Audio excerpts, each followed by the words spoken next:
अनपढ़ ही अच्छे हैं। कनक आज सुबह से ही बहुत उदास और परेशान थी। माँ के बार बार पूछने पर भी उसने कुछ नहीं बताया।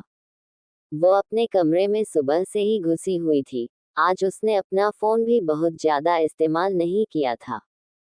दोपहर का समय था। घर में लंच की तैयारी चल ही रही थी। सुशीला खाना टेबल पर लगा ही रही थी। डॉट कि उसके घर की डोरबेल बजती है। प्रेम, जरा देखना कौन है दरवाजे पर। विस्मयादिबोधक चिन्ह। मेरे हाथ में खाना है, सुशीला ने अपने बेटे से कहा। रुक प्रेम, मैं देखता हूँ, कहते हुए राकेश दरवाजे की ओर बढ़े।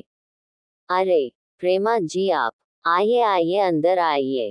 मुस्कुराते हुए राकेश ने हाथ जोड़े और झुककर प्रेमा को अंदर आने को कहा ही था कि उनके पीछे सुशीला आ चुकी थी। अरे प्रेमा बहन, आप सब ठीक तो है? आइए, आप बिल्कुल सही टाइम पर आए हैं। बस खाना लगा ही रही थी डाइनिंग टेबल पर, सुशीला ने प्यारी सी स्माइल देते हुए कहा।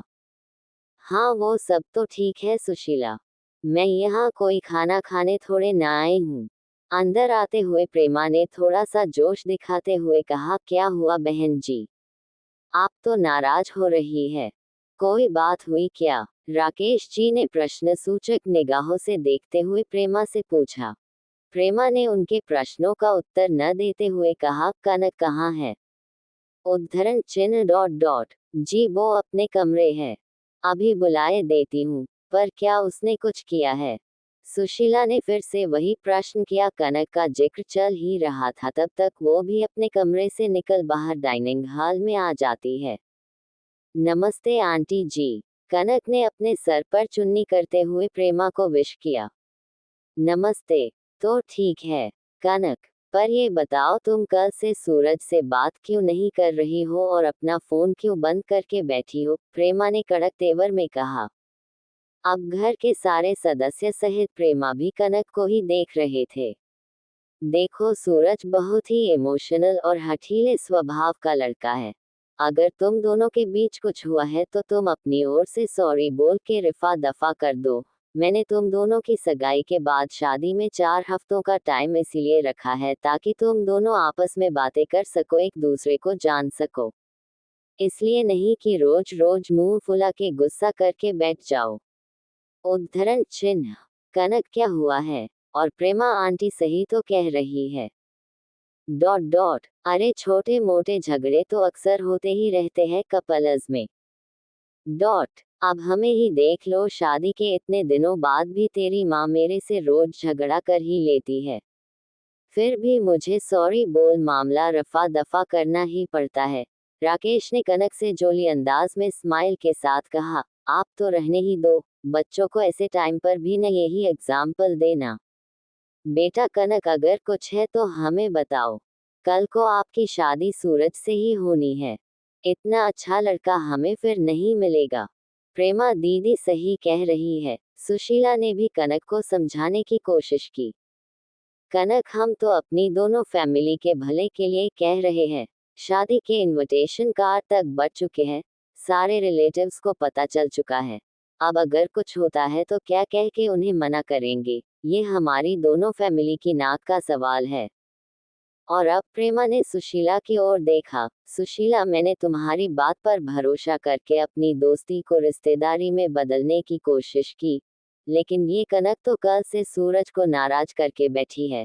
वो कह रहा है, माँ तुमने न जाने कैसी अनपढ़ टाइप की लड़की ढूंढी है मेरे लिए। अब तू तो जानती है सुशीला, मेरा सूरज बाहर पढ़ा लिखा है। डॉट।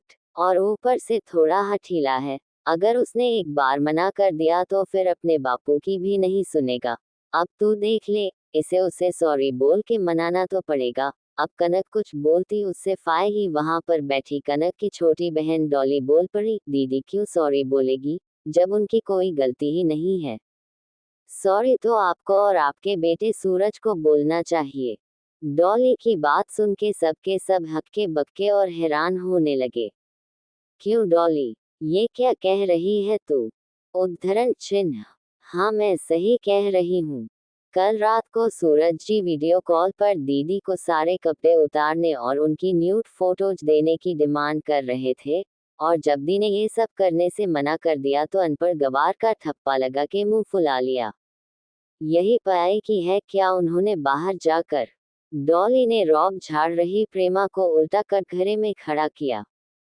नहीं नहीं, ऐसा नहीं है, तुम शायद गलत समझ रही हो। वो क्या है कि सूरज जरा मॉडर्न टाइप का लड़का है तो बोल दिया होगा।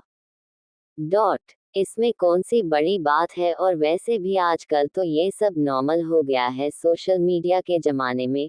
प्रेमा ने झूठ मूठ की सफाई देकर अपने बच्चे को बचाने की कोशिश की। अभी तक शांत और माँ के गले लग गई थी। आप सही कह रही थी प्रेमा जी।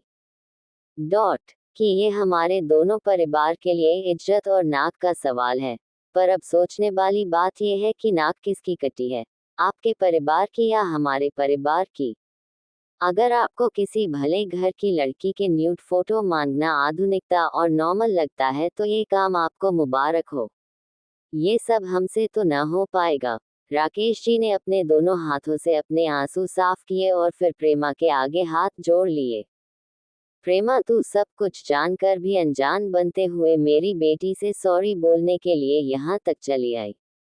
डॉट, पर कोई बात नहीं, मैं तेरे घर पर तेरे बेटे की इस हरकत पर ये भी कहने नहीं आऊंगी कि तेरा बेटा मेरी बेटी के आगे सॉरी बोले, क्योंकि इतनी संकीर्ण सोच रखने वाले इंसान को मैं अब दोबारा देखना भी पसंद नहीं करूंगी। अब तुम जा सकती हो। प्रेमा अब कुछ बोलने लायक ही नहीं रही थी। वो अपना सा मुंह लिए चुपचाप वहां से जाने लगती है। राकेश और सुशीला अपनी बेटी को अब गर्व से सीने से लगाते हुए कहते हैं, ऐसा पढ़ा लिखा होने से अनपढ़ गवार होना ही लाख गुना अच्छा है।